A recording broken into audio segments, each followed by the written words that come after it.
Je suis rentré d'un voyage d'affaires et ma belle-sœur dormait dans mon lit. Nous t'avons donné ta chambre et vendu tes affaires. Dégage, a dit ma mère pendant que mon frère riait. Je m'appelle Alberto, et ces dernières années, j'ai porté un fardeau que je ne souhaiterais à personne. Je ne parle pas seulement des dettes, des factures ou des longues journées de travail. Je parle du poids d'une famille qui, au lieu de me soutenir, est devenue une chaîne qui m'entraînait vers le fond. Il y a 5 ans, à l'âge de 28 ans, j'ai pris la décision la plus importante de ma vie, j'ai acheté une maison. Ce n'était pas un manoir, mais c'était un endroit convenable, avec 3 chambres, une petite cour et une cuisine où ma mère en paro pouvait passer des heures à préparer ses ragoûts. Je l'ai acheté avec un prêt hypothécaire à la banque, un prêt qui m'imposait des mensualités si lourdes qu'elles m'enlevaient parfois le sommeil. Mais je ne l'ai pas fait seulement pour moi. Je l'ai fait pour ma famille, mes parents Ramon et Amparo, et mon frère aîné Nelson. Ils n'avaient rien. Mon père avait perdu son emploi des années auparavant, ma mère n'avait jamais travaillé hors du foyer, et Nelson, eh bien, Nelson avait toujours été un expert dans l'art de vivre au crochet des autres. L'idée était simple, je paierais l'hypothèque et il vivrait avec moi. En échange, j'espérais qu'avec le temps, il contribuerait d'une manière ou d'une autre. Peut-être pas avec de l'argent, mais au moins par un travail, une aide à la maison, n'importe quoi qui montrerait qu'ils appréciaient ce que je faisais. Au début, tout semblait bien se passer. Mon père passait ses journées devant la télévision, ma mère cuisinait et faisait le ménage, et Nelson rentrait à la maison avec des histoires de projets d'affaires qui n'aboutissaient jamais. Moi, je travaillais comme coordinateur commercial dans une entreprise de technologie. Et même si mon salaire n'était pas extraordinaire, il suffisait à couvrir l'hypothèque, les services et à subvenir aux besoins de tous. Je me sentais fier. Je faisais quelque chose de grand pour ma famille. Mais les mois sont devenus des années, et les choses ont changé. Ou plutôt, elles n'ont pas changé. Personne à la maison ne faisait le moindre effort pour m'aider.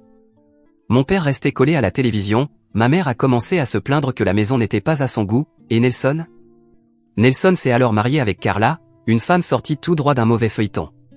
Carla était le genre de personne qui a toujours un sourire sur le visage, mais dont les paroles sont toujours empoisonnées. Elle a emménagé dans la maison avec Nelson et, soudainement, je ne m'occupais plus seulement de mes parents et de mon frère, mais aussi de ma belle-sœur. Alberto, tu es un ange de fer ça pour nous, disait ma mère au début, avec un sourire qui me donnait l'impression que ça valait la peine. Oui, mais ces paroles ont vite disparu. Rapidement, tout est devenu une routine où j'étais le seul à mettre de l'argent sur la table.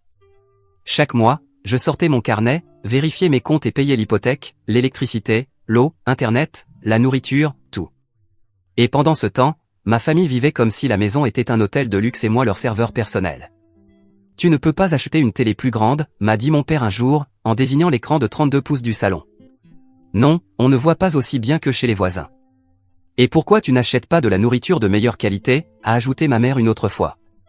Cette viande est dure, tu devrais ramener quelque chose de meilleur. Nelson n'était pas en reste, et, frérot, tu me prêtes un peu d'argent pour un business que je suis en train de lancer? Je te jure que cette fois, ça va marcher. Il ne rendait jamais un centime, et ses affaires finissaient toujours par échouer. Carla, quant à elle, était la pire. Elle se promenait dans la maison comme si elle en était la reine, me demandant d'acheter des choses pour elle, un nouveau téléphone, des vêtements, du maquillage. Tu gagnes bien, non, beau-frère? Sois paradin, disait-elle avec ce petit rire qui me mettait les nerfs en pelote. J'ai alors essayé de leur parler à plusieurs reprises. Je leur ai expliqué que l'argent ne poussait pas sur les arbres, que l'hypothèque était un fardeau lourd, que j'avais besoin d'aide. Mais à chaque fois que j'abordais le sujet, ils me regardaient comme si je parlais une langue étrangère. C'est ta responsabilité, Alberto, m'a dit ma mère une fois, d'un ton qui ressemblait à un reproche. C'est toi qui as voulu acheter cette maison, pas nous. On ne t'a rien demandé. Oui, frérot, a ajouté Nelson avec un sourire moqueur. C'est toi qui as voulu jouer les héros. Alors maintenant, te plains pas, mon père s'est contenté de grogner et a continué à regarder sa telenovela, comme si la conversation ne le concernait pas. À la 3e année, j'étais au bord de la faillite. J'avais épuisé toutes mes économies, et chaque mois était une lutte pour réunir l'argent de l'hypothèque. Je faisais des heures supplémentaires, j'acceptais des projets additionnels, mais ce n'était pas suffisant. La maison que j'avais achetée avec tant d'enthousiasme devenait ma prison. Moi et ma famille, au lieu de m'aider, on aurait dit qu'ils prenaient plaisir à me voir sombrer. Un soir, j'ai réuni tout le monde dans le salon. J'étais épuisé, avec des cernes jusqu'au sol, mais je me suis armé de courage et je leur ai parlé franchement. Écoutez, ai-je dit en essayant de rester calme, si on ne commence pas à travailler en équipe, on va perdre la maison. La banque ne va pas attendre éternellement. J'ai besoin que vous trouviez un travail, que vous apportiez quelque chose. Je ne peux pas continuer à tout assumer tout seul. Silence. Puis ma mère a éclaté d'un rire sec. Et qu'est-ce que tu veux que je fasse, Alberto? Que je me mette à vendre des tamales au coin de la rue? Ne sois pas ridicule. Je ne suis pas faite pour des petits boulots misérables. Nelson haussa les épaules. Non, en plus, tu t'en es toujours sorti. Tu n'es pas le génie de la famille. Mon père, lui, n'a même pas levé les yeux de la télévision. Ce soir-là, je suis allé dans ma chambre avec un nœud dans la poitrine. Je me sentais seul, trahi. La maison que j'avais achetée pour eux, pour que nous ayons un foyer, était désormais une corde autour de mon cou. Et le pire, c'est que même si ça me faisait mal de l'admettre, je savais que je ne pouvais pas abandonner. Pas pour eux, mais pour moi. Cette maison représentait mon effort, mon sacrifice. Je n'allais pas laisser la banque me l'enlever. C'est alors qu'est arrivée l'opportunité qui allait tout changer. Ce matin-là, un lundi, mon patron m'a convoqué dans son bureau. J'étais nerveux, car l'entreprise n'avait pas eu une bonne année, et je craignais d'être licencié. Mais au lieu de cela, il m'a proposé quelque chose qui semblait presque irréel. Alberto, m'a-t-il dit, nous avons un client important à l'étranger. C'est un contrat énorme, de plusieurs millions. Si nous arrivons à le conclure, l'entreprise se redresse et toi, disons que ta commission serait suffisante pour changer ta vie. Je suis resté bouche bée. Moi? Moi, pourquoi moi? Parce que tu es le meilleur que nous ayons, a-t-il répondu avec un sourire dont je n'ai pas su dire s'il était sincère ou calculé. Tu devras voyager 5 jours, convaincre le client, conclure le contrat. Oui, c'est une grande responsabilité, mais aussi une immense opportunité. Tu es partant? Je n'ai pas hésité une seconde. J'en suis. La banque avait déjà envoyé une notification. Si je ne payais pas les mensualités en retard dans les prochains jours, elle allait entamer le processus de saisie de la maison. Ce soir-là, j'ai annoncé le voyage à ma famille. Je pensais qu'au moins, ils seraient contents pour moi. Mais leur réaction a été la même que d'habitude. Et si tu n'y arrives pas, a dit ma mère en haussant un sourcil. Tu vas encore te ridiculiser comme toujours. Oui, frérot, a ajouté Nelson en riant. Ne t'emballe pas, Carla. Il va sûrement revenir les mains vides. Carla n'a rien dit, mais son regard méprisant disait tout. Je n'ai pas répondu, j'ai gardé ma colère pour moi et je suis allé dans ma chambre. Cette semaine-là, j'ai travaillé comme jamais. J'ai préparé des présentations, j'ai étudié le client, j'ai répété mon discours devant le miroir. Je savais que ce voyage était ma dernière chance. Non seulement pour sauver la maison, mais aussi pour me prouver à moi-même que je n'étais pas l'échec que ma famille croyait. Le jour du départ, je leur ai dit au revoir avec un nœud dans l'estomac.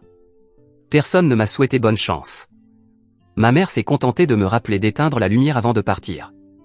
Nelson et Carla étaient trop occupés à se disputer sur ce qu'ils allaient acheter avec l'argent qu'ils pensaient recevoir bientôt. Mon père, comme toujours, ne m'a même pas regardé. Je suis monté dans l'avion avec une seule idée en tête, je n'allais pas échouer. Les 5 jours que j'ai passés à l'étranger ont été les plus intenses de ma vie. Le client était difficile, un entrepreneur qui semblait prendre plaisir à me faire transpirer avec chaque question. Mais j'étais prêt. Chaque nuit, dans ma chambre d'hôtel, je relisais mes notes, j'ajustais ma stratégie, je dormais à peine quelques heures. Et à la fin, j'y suis arrivé. Aujourd'hui, nous avons signé le contrat. L'accord était conclu. Quand mon patron m'a appelé pour me féliciter, je n'en croyais pas mes oreilles. Alberto, c'est historique. L'entreprise est sauvée, et toi, tu viens de gagner une sacrée commission. Passe à mon bureau quand tu rentres. Je suis rentré dans ma ville, partagé entre l'euphorie et l'épuisement. Avant de rentrer chez moi, je suis passé par le bureau de mon patron, qui m'a remis une mallette remplie d'argent liquide. Une partie de ma commission, je l'avais demandée en espèces, et l'autre arriverait par virement bancaire. Cette mallette était la preuve que j'y étais parvenu. Je l'ai ensuite rangée dans mon sac de voyage, en m'assurant qu'il soit bien fermé, et je suis rentré chez moi. Je n'étais pas préparé à ce qui m'attendait. Quand je suis arrivé, la maison était silencieuse. Il faisait nuit et je pensais que tout le monde dormait. Je suis monté à l'étage, impatient de me glisser dans mon propre lit après 5 jours passés dans des hôtels inconfortables. Mais en ouvrant la porte, je suis resté figé. Carla, ma belle-sœur, était allongée dans mon lit, une couverture à peine tirée sur elle. La chambre était méconnaissable. Mon bureau, mon ordinateur, ma télévision, mes livres, tout avait disparu. À la place, il y avait des vêtements de Carla, des parfums, des trousses de maquillage, et une lampe rose qui semblait sortie d'un magasin de pacotille. Qu'est-ce que tu fais ici » ai-je balbutié en sentant le sang me monter à la tête. Carla s'est redressée lentement avec un sourire moqueur. Oh, beau-frère, tu es rentré? Quel dommage. J'ai entendu dire que tu n'as plus un sou pour payer la maison. C'est triste d'être redevenu pauvre. La colère me consumait de l'intérieur, mais j'ai tenté de rester calme. C'est ma chambre, Carla. Sors d'ici. Maintenant. Avant qu'elle ne réponde, j'ai entendu des pas derrière moi. Je me suis retourné et j'ai vu ma mère, Amparo, et mon frère Nelson debout dans le couloir. Leur visage n'exprimait ni surprise ni honte, seulement du mépris. Respecte-la, Alberto, a dit ma mère en croisant les bras. Tu n'as plus aucun droit ici. Je ne comprends pas de quoi tu parles, ai-je crié, perdant patience. C'est ma maison. C'est moi qui l'ai payée, tout ce qu'il y a ici, c'est grâce à moi. Nelson a éclaté de rire, ta maison. Plus maintenant, frérot. Tu ne peux même pas payer l'hypothèque. Carla va s'en occuper. T'es fini. Ma mère a fait un pas vers moi, me regardant comme si j'étais un inconnu. Nous avons donné ta chambre à Carla. Elle s'est proposée pour payer les mensualités de la maison, chose que tu ne pouvais pas faire, puisque tu es un raté. Aujourd'hui, nous avons vendu tes affaires pour couvrir quelques dépenses. Alors maintenant, dégage. Je n'arrivais pas à croire ce que j'entendais. Ma propre famille, les personnes pour qui j'avais tout sacrifié, étaient en train de me jeter dehors de ma propre maison. Ils m'avaient trahi de la pire manière qui soit. La rage m'aveuglait, mais je me suis soudain souvenu de la mallette dans mon sac à dos, et une idée s'est formée dans mon esprit. Vous voulez que je parte, ai-je dit avec un calme que je ne me connaissais pas, parfait. Mais laissez-moi d'abord vous montrer quelque chose. J'ai ouvert mon sac lentement, savourant le moment. J'en ai sorti la mallette et je l'ai posée sur le lit, juste devant Carla, qui me regardait avec un mélange de moquerie et de curiosité. J'ai ouvert la mallette, et lorsque les liasses de billets de haute dénomination sont apparues, un silence absolu s'est installé dans la pièce. Leurs visages sont passés de l'arrogance à la stupeur en une seconde. Ils étaient pâles comme s'ils avaient vu un fantôme. J'ai ri. Je n'ai pas pu m'en empêcher. Il ne sera pas nécessaire que Carla paie quoi que ce soit, ai-je dit en regardant ma mère et mon frère. C'est ma maison, et je vais la payer comptant, maintenant. J'ai conclu le meilleur contrat de l'entreprise, et ils m'ont récompensé. 1 million de dollars. Qu'est-ce que vous dites de ça, pour un raté? Carla a bondi hors du lit, les yeux écarquillés. Ma mère a balbutié quelque chose, mais aucun mot ne sortait. Alberto. Nelson, lui, fixait l'argent comme s'il ne pouvait pas croire qu'il était réel. Alberto, mon fils, nous avons toujours cru en toi, a commencé à dire ma mère d'une voix tremblante qui ne sonnait pas sincère. Oui, frérot, on n'a jamais douté de toi, a ajouté Nelson avec un sourire nerveux. Carla, c'est incroyable, félicitations. Carla s'est approchée, essayant de toucher la mallette. Beau-frère, quelle surprise, on savait que tu réussirais. Alors je les ai regardés tous les trois, et j'ai ressenti un mélange de dégoût et de satisfaction. Pendant des années, ils m'avaient traité comme un distributeur automatique, comme un idiot là pour les servir. Et maintenant, soudainement, ils voulaient redevenir ma famille. Mais c'était trop tard. Vous avez jusqu'à demain pour quitter ma maison, ai-je dit d'une voix glaciale qui ne laissait place à aucune discussion. Faites vos valises et partez. Alberto, tu ne peux pas nous faire ça, a hurlé ma mère les larmes aux yeux. Nous sommes ta famille. S'il te plaît, a supplié Nelson en s'approchant de moi. Ne sois pas comme ça. On peut arranger ça. Carla me regardait avec un mélange de peur et de haine. Mais je n'ai rien répondu. J'ai refermé la mallette, je l'ai remise dans mon sac et je suis sorti de la chambre. Cette nuit-là, j'ai dormi sur le canapé, mais ça ne m'a pas dérangé. Je savais que le lendemain, tout allait changer. Je me suis levé à l'aube, le corps endolori à cause du canapé, mais l'esprit plus clair que jamais. La première chose que j'ai faite a été de vérifier la mallette. Les billets étaient toujours là, parfaitement rangés, un rappel de ce que j'avais accompli. Ensuite, je me suis douché, j'ai mis ma plus belle chemise et j'ai rangé la mallette dans mon sac. Avant de partir, j'ai jeté un dernier regard à la maison. Tout était silencieux, comme si personne ne voulait affronter ce qui allait arriver. Mais je n'étais pas dupe. Je savais que ma mère Amparo, mon père Ramon, mon frère Nelson et sa femme Carla étaient sûrement en train de comploter quelque chose. Ils l'avaient toujours fait. Alors, j'ai conduit jusqu'à la banque avec un mélange de nervosité et de la détermination. L'agence était presque vide quand je suis arrivé, et une jeune employée m'a reçu, visiblement surprise par la somme d'argent liquide que je transportais. Je lui ai expliqué que je voulais solder l'hypothèque de ma maison, régler toutes les mensualités en retard et annuler la dette une bonne fois pour toutes. Elle a sorti une calculatrice, consulté les registres et m'a donné un chiffre, 320 000 $, incluant les intérêts et les pénalités de retard. Vous êtes sûr de vouloir tout payer en espèces, m'a-t-elle demandé en regardant la mallette avec un mélange de curiosité et de prudence. J'en suis absolument sûr, ai-je répondu avec un sourire que je ne pouvais contenir. Je veux que cette maison soit à moi, sans dette, sans personne pour me l'arracher. La transaction a pris presque 2 heures. Ils ont compté chaque billet, vérifié mon identité, rempli des formulaires. Quand tout a été terminé, l'employé m'a remis un document que je n'aurais jamais cru voir un jour, le titre de propriété de la maison, libre de toute dette. La maison m'appartenait, à moi seul. J'ai ressenti un tel soulagement que j'ai failli verser une larme, mais je me suis retenu. Ce n'était pas le moment de s'émouvoir. J'avais encore une bataille à mener. Je suis rentré à la maison dans l'après-midi, le titre en main et une sensation de puissance que je n'avais jamais connue auparavant. Je pensais que ma famille aurait déjà commencé à faire ses valises, que mes paroles de la veille auraient été prises au sérieux. Mais en ouvrant la porte, j'ai compris que je m'étais trompé. Terriblement trompé. La maison était exactement dans le même état que la veille. Ma mère était dans la cuisine en train de préparer du café comme si rien ne s'était passé. Mon père était dans le salon, regardant sa telenovela préférée.